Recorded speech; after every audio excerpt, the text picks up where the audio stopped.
The Dragon Age series has a complicated history. Dragon Age Origins was released in 2009 and it's my and probably everyone's favorite game in this series. It was a new fantasy universe with cool lore and lots of choices. When, in 2011, Dragon Age 2 came out, you can find a lot of information about its development and how Electronic Arts gave BioWare very little time to create the game. Dragon Age 2 was not as ambitious as Origins, but it was alright. As the first game, it had some interesting choices. The next game, Dragon Age Inquisition, was published in 2014. Initially, it was planned to be an MMO, but then changed to a single-player RPG. And you can see the remnants of MMO design in it, for example, in how locations are designed and some other things. It had a very boring beginning, but then it got much better, and again, it had some interesting choices. It was still an RPG, but to a lesser degree. So, as you can see from this summary, the Dragon Age series had its ups and downs. The first game was great, but the sequels had some issues. However, all three games were RPGs with actual role-playing choices. The combat system has changed, but role-playing story have always been a huge part of this series. And when, last year, the Veilguard was released, and it was a difficult release to say the least. The game was criticized for all kinds of things, bad writing, the absence of meaningful choices, walk stuff, and so on. However, the Veilguard got mostly positive reviews from players on Steam, so I thought maybe it's not that bad, and I decided to buy it at a sale which happened quickly. On the Steam Winter Sale it got a huge discount. Well, I refunded the game after an hour. The game just couldn't captivate me. The intro felt terrible, I felt like I was playing an action game, not even a great action, and definitely not an RPG. After that, I opened Origins just to compare my feelings, and I was shocked by how great Origins intro is, how captivating and epic it is. And it made me wonder, why? Why do introductions of these two games, published 15 years apart, feel so different? In this video, I will compare the intro parts of the Veilguard and Origins and try to figure out why Origins is so engaging and the Veilguard is not. A quick disclaimer, if you like the Veilguard, it's totally fine. As I said, I played it only for an hour, and so I can't really talk about the whole game. I'll discuss only the beginning and how the player is introduced to the game and its world. If you want more content like this, please leave a like and subscribe. Alright, let's dive in and start with the Veilguard. My first hour in the Veilguard was quite uninspiring, because the game was compiling shaders for an hour. I'm not kidding, it took an hour, just in case the game was installed on SSD. The actual game starts with intro slides that give you a bit of lore and also introduce your first task, stopping the Solos ritual. I think such intros are fine for lore, but personally I don't like when games introduce some sort of mission this way because it's kind of too straightforward. You just click new game and you are immediately told what to do. Go, stop Solos, he is bad. This mission is kind of imposed on you, which I think is bad for an RPG. This might seem like nitpicking right now, but I will elaborate on this idea later.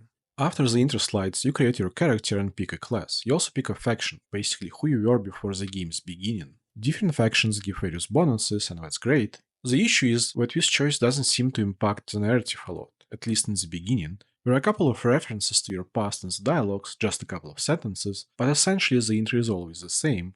As an Origins fan, I picked Grey Wardens. After the character creation, the slides resume, where it continues to talk about our goal, which is to stop the dreadful ritual. One interesting thing here is that you didn't get an explanation of who Varric is, and how you joined him, and why only two of you are trying to stop Dreadwolf. Of course, I know who Varric is, as I played previous games, but it is not clear why your character is with Varric, which adds to what I said about the intro slides imposing a mission on you, on your character. And this issue is present throughout the whole intro part, which you know is supposed to introduce you into the world and characters. You and Varric track Dreadwolf to a big city and now you need to find him. There is a detective who is supposed to help you to find Dreadwolf, but she is missing, so your first task is to find her. At some point, Dreadwolf starts the ritual and demons appear. You fight your way throughout the city, and I would say that the combat is the main focus of the intro. The majority of the Veilguard's intro is fighting monsters. The game tries to impress you with cutscenes and visuals, and I would say that visually it looks good, at least locations look good. At some point you meet Hardin, your new companion, and then continue the search. During one of the battles your character comments that Grey Wardens crossed paths with the cultist you're fighting. So I guess this is how the background you picked affects your playthrough, your character makes a comment. After you find the detective, she says that she has a clue where Solos might be. You go there, teleport to another location, and see Solos conducting the ritual. After a lot more fighting, you get to the ritual. Varric volunteers to stop it while you're supposed to protect him, so more fighting. Varric fails to stop the ritual and Solos stabs him with a knife. You kind of stop the ritual yourself, but the issue is that evil elven gods were set free while Solas was trapped in the Veil. You escape this unfortunate situation, and it turns out that Varric is fine. It seemed like he kind of died, but no, apparently it was a minor injury. You're okay. But I saw Solus stab you. You fell. Trust me, kid. I've had worse. Varric informs you that now you should lead the effort to save the world from these evil elven gods, because I don't know why, I guess he's not feeling it at the moment, but Varric says that you're fine, you got this. You've got this. I've seen your work. Like that time you ditched your orders for a better strategy during a darkspawn attack. There's a reason I dragged you into this whole Solus mess. You're clever, adaptable, and you don't know when to quit.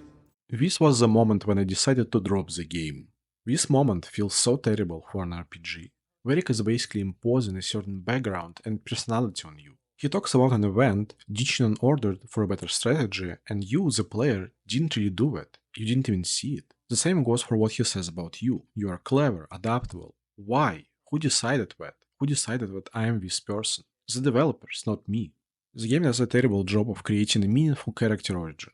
You start as a Varric's friend or comrade, and he imposes on you a certain personality and background. If the developers would create at least a short intro that shows how you met Varric, or even better, show your past a bit and give you a chance to pick different versions of your past, that would make your introduction to the game's world so much more engaging. Instead of this, the Veilguard intro is a very linear, action-focused, confusing mess. Dialogues don't really affect outcomes, but only characters' affection for you. It might seem that I'm too negative, but let's just take a look at how Dragonage Origins does the introduction.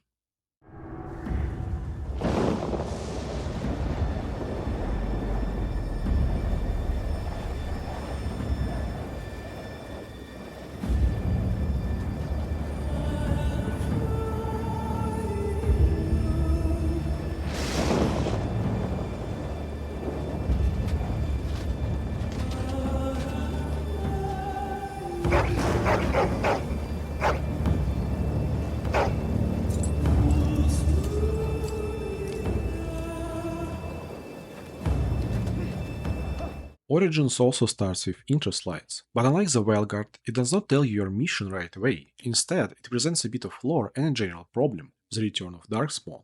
It also introduces Grey Wardens, the organization that fights the Darkspawn, and this 15 years old game with shitty graphics does an epic job with this.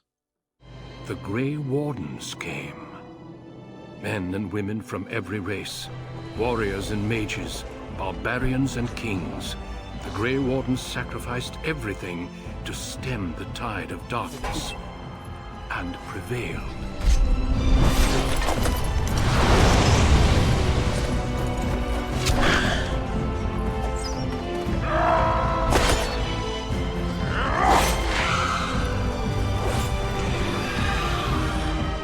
In the character creation, you can pick one of 6 origin stories that depend on your race and class, so the game can start in 6 different ways. By the way, it also affects the ending. Of course, these origin stories are short, around 30 minutes each, but we do something very important. We introduce your character to the game's world and the main plot. Unlike the Veilguard, the game doesn't just throw the main mission at you. It takes time to position your character and connect them to the main story. For example, I started as a human noble. In this origin story, you are a child of a powerful noble, your father is preparing his army to march to a battle with Darkspawn, and in the beginning you are introduced to Duncan, a Grey Warden who is searching for recruits. He mentions that he would like to recruit you, but it doesn't happen right now, as this does not make sense to just abandon your family. To cut the story short, in this intro, your father is betrayed. You try to escape the castle with your mother and find your father seriously wounded. When Duncan arrives and helps you, your father asks Duncan to save you. He agrees to help on the condition that you join Grey Wardens. You agree and escape the castle with Duncan. This is how you connect a character to the story. You don't just randomly join Grey Wardens. You find yourself in a situation in which this decision makes sense. With Duncan you go to Astagar, where the battle with Darkspawn will take place. You meet with the king and explain your situation to him. He vows to take your castle back after the battle, but right now he has to focus on the Darkspawn. Again, I will not discuss everything that happens next, but I will try to summarize. Basically you do the joining ritual, which makes you a Grey Warden, and this ritual looks so cool and dramatic. It shows that Grey Wardens are not just knights in shining armor, but a serious organization, and sometimes its mission, defeating the Darkspawn, requires sacrifices. Join us, brothers and sisters. Join us in the shadows where we stand vigilant. Join us as we carry the duty that cannot be forsworn. And should you perish, know that your sacrifice will not be forgotten, and that one day we shall join you. Next, the battle begins, and in the process, the king's main advisor betrays him and retreats his forces. Because of this, the king and Duncan die, and Duncan actually dies, he's not just injured like Varric. The battle is lost, and you find yourself in a difficult situation. You and your companion Alistair are one of a few remaining Grey Wardens, and it's unclear how to defeat the Darkspawn. You need an army. And so you come up with a plan to use ancient treaties and request the help of all races and nations in defeating the Darkspawn. I would like to point out that these ancient treaties do not just randomly appear from nowhere. You find them in an abandoned Grey Warden's tower when you are preparing for the joining ritual. Good point. I need to stay focused. Kill first, ask questions later. So here is your main mission: go to all the races and enlist their armies to fight for your cause. The way this mission is set up is so different from how the Veilguard does it. First, there is an origin story that creates a narrative background for your character. It shows who you were before the main story. Then it also connects your past to the future, to the main story. You don't just wake up one day and decide, alright, I'm gonna leave everything behind, join the Grey Wardens and save the world. The origin story puts you in circumstances in which joining Grey Wardens makes sense. Second, the main mission, gathering an army to defeat the Darkspawn, is not just thrown at you. It is set up in a way that again makes sense. You find yourself leading Grey Wardens not because Duncan just says that you are great and you can do it. It is because Duncan dies and you don't really have a choice but to take the role of leader. As a result, you feel that your character is connected to the story. Your character is organically engaged with the world and the main mission, not just thrown in it with some imposed personality. Some people might find my comparison dishonest because the Veilguard intro is an hour long, while Origins intro is at least 2 hours. This is true, but I think this is one of the Veilguard's problems. The developers could have made the introduction longer, we could have added a short intro specific to each background, but they didn't, which I think really hurt the game as an RPG. I mostly focused on the narrative organization of both games, I almost didn't talk about dialogues and choices. Origins definitely wins here. To be honest, I think Origins, while being a 15 years old game, wins in almost every aspect. I was actually surprised at how good Origins plays even today. It is still very immersive and epic thanks to music and other things. Again, it is fine to like the Veilguard. I assume there are some good things in this game, since there are so many positive reviews on Steam. I heard that the ending is really good, but I don't want to waste 20 or more hours to get to the good part. I want games to be good from the beginning, like Origins. Anyway, if you enjoyed this video, please leave a like and subscribe. There will be more content about RPGs.